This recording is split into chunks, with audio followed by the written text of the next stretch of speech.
Hello everyone, welcome back to my YouTube channel.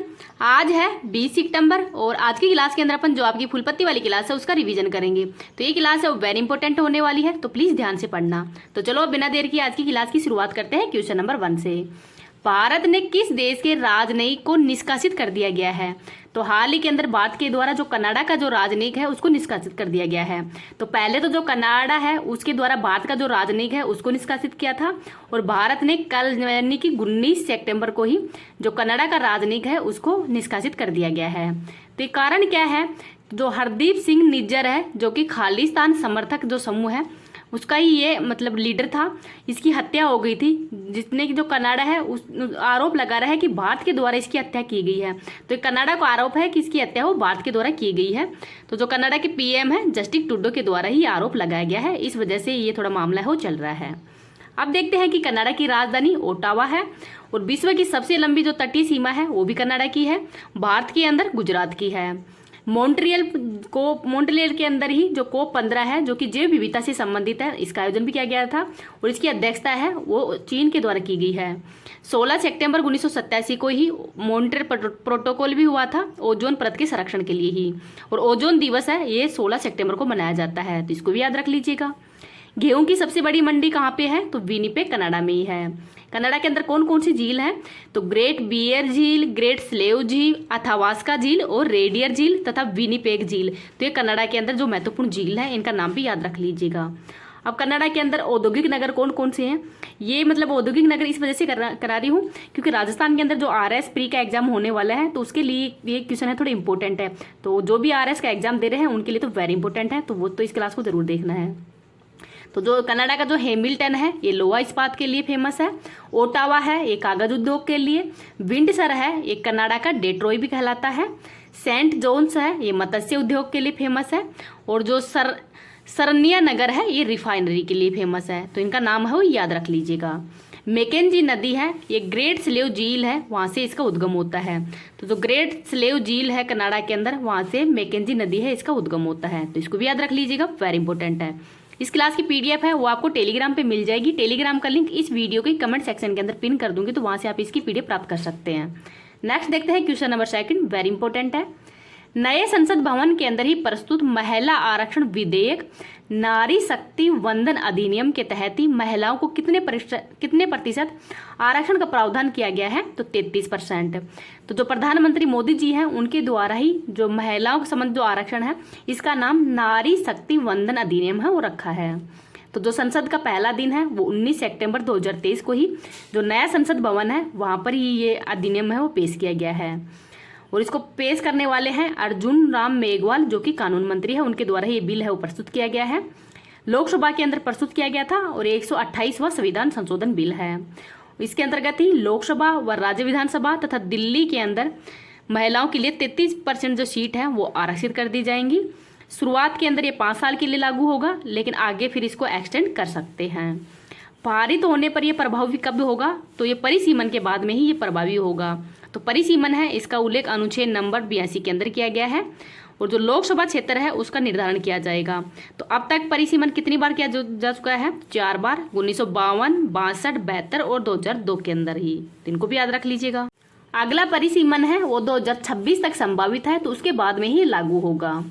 108वां संविधान संशोधन bill है ये 2008 के अंदर पेश किया गया था। ये भी महिलाओं के जो आरक्षण से संबंधित ही था, लेकिन लोकसभा के विघटन के होने के बाद में ये समाप्त हो गया है।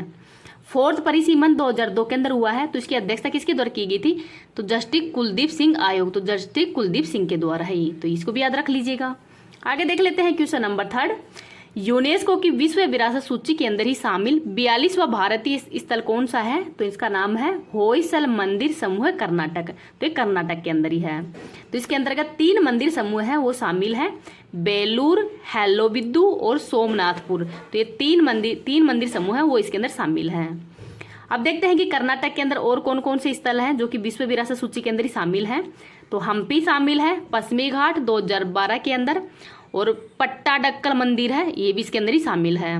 तो जो पश्चिमी घाट है इसके संरक्षण के लिए एक समिति बनाई गई थी, तो इसका नाम है माधव गोडगिल समिति, तो ये नाम भी याद रख लीजिएगा। आगे देखते हैं 41वां विश्व विरासत सूची के अंदर कौन सा स्थल शामिल किया गया है? तो शांति निकेतन। और ये विश्व का फर्स्ट लिविंग हेरिटेज भी है। कहाँ पे है? तो कोलकाता के अंदर है। इसकी स्थापना है वो रविंद्रनाथ टैगोर जी के द्वारा की गई थी। 40वां स्थल है धोलावीरा, गुजरात के अंदर है। 39वां है रामप्पा मंदिर, तेलंगाना के अंदर है। तो इसको भी याद रख लीजिएगा, वेरी इंपॉर्टेंट है। नेक्स्ट देखते हैं क्वेश्चन नंबर 4। G20 फ्रेमवर्क कार्यकारी समूह की अंतिम बैठक है, इसका आयोजन कहाँ पे किया गया है? तो जो 4th बैठक है ये जो G20 की फ्रेमवर्क कार्यकारी समूह की, तो इसका आयोजन किया गया है रायपुर, छत्तीसगढ़ के अंदर ही। कब किया गया है? तो 18 से 19 सितंबर को ही इसका आयोजन किया गया है। तो ये भी याद रख लीजिएगा। अब G20 की जो 4th शेरपा बैठक है इसका आयोजन कहाँ पे किया गया है? तो नुहू, हरियाणा के अंदर। और G20 की जो 1st शेरपा बैठक है इसका आयोजन कहाँ पे किया गया है, ये आपको कमेंट सेक्शन के अंदर बताना है। नेक्स्ट देखते हैं G20 की थीम क्या है इस बार? तो वसुधैव कुटुंबकम, जिसका अर्थ होता है वन अर्थ, वन फैमिली और वन फ्यूचर। तो ये कहाँ से लिया गया था जो वसुधैव कुटुंबकम की ये थीम है? तो ये भी आपको कमेंट सेक्शन के अंदर ही बताना है। आगे देखते हैं 2023 का भारत किस किस चीज का होस्ट रहा है? तो SCO, G20, Wassenaar Vista, interpole की 90वीं बैठक, ICC क्रिकेट वर्ल्ड कप, महिला बॉक्सिंग चैंपियनशिप और हॉकी वर्ल्ड कप।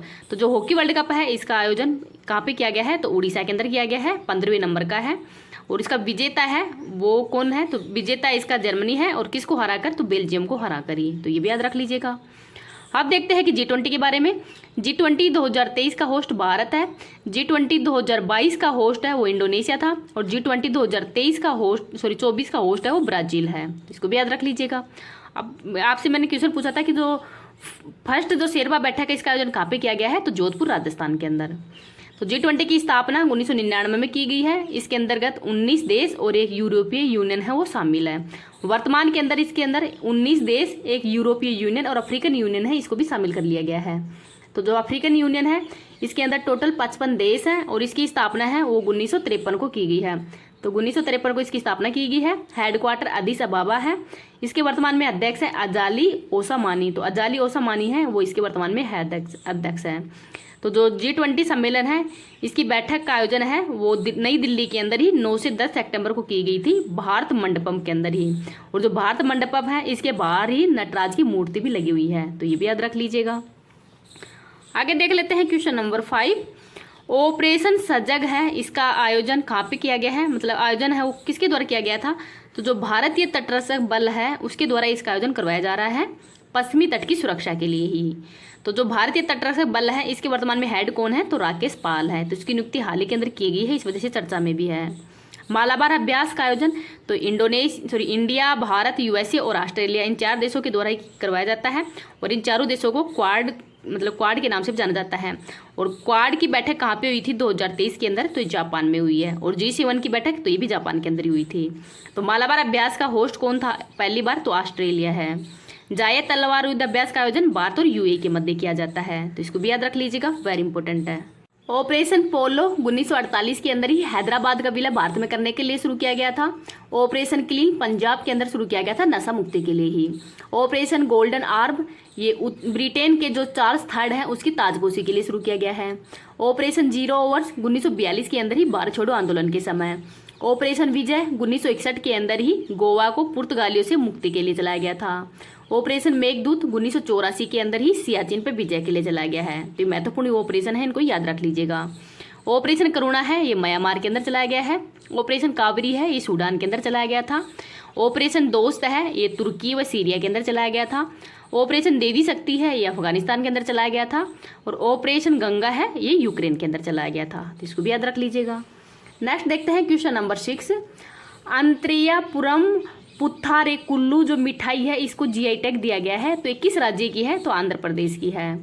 तो जो अंतरियापुरम है ये मुंह के अंदर रखते ही इसके अंदर पानी पानी हो जाता है, अर्थात ये पेपर स्वीट है, पानी में रखते ही पानी पानी हो जाती है। तो इसको भी याद रख लीजिएगा। अब महत्वपूर्ण जो GI टैग है उनको देखते हैं। कम्बकम अंगूर तमिलनाडु का है। बसोली पेंटिंग जम्मू कश्मीर की है। सुंदरजा आम मध्य प्रदेश का है।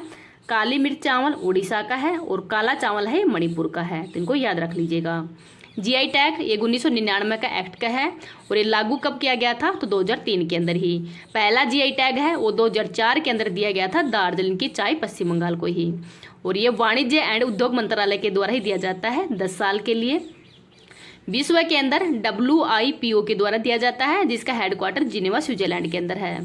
और विश्व बौद्धिक संपदा दिवस एक कब मनाया जाता है? तो 26 अप्रैल को मनाया जाता है, तो इसको भी याद रख लीजिएगा। नेक्स्ट देखते हैं, आंध्र प्रदेश है वो 1953 को ही भाषाई आधार पर पहला राज्य बनने वाला है। तो पहला राज्य है वो आंध्र प्रदेश ही बना था भाषाई आधार पर। नेक्स्ट देखते हैं क्वेश्चन नंबर 7, अंतर्राष्ट्रीय रेड पाड़ा दिवस है ये कब मनाया गया है? तो 16 सितंबर को ही।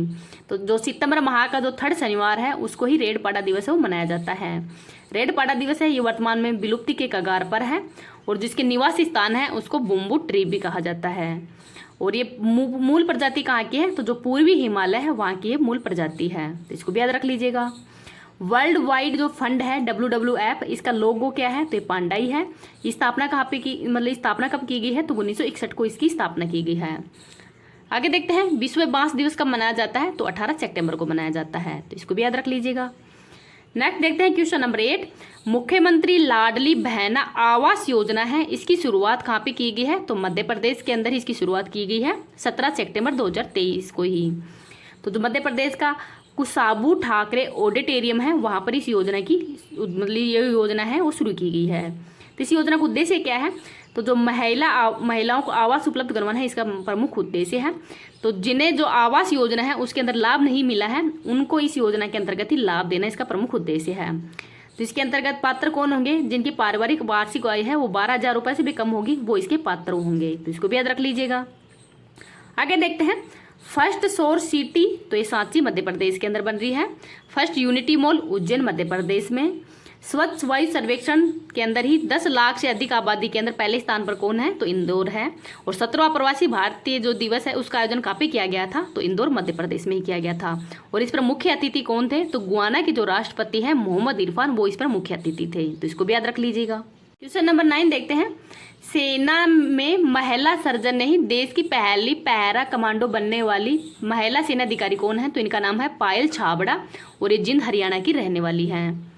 आगे देखते हैं, सियाचिन के अंदर तैनात होने वाली पहली महिला सैन्य अधिकारी कौन है? तो शिवा चौहान है।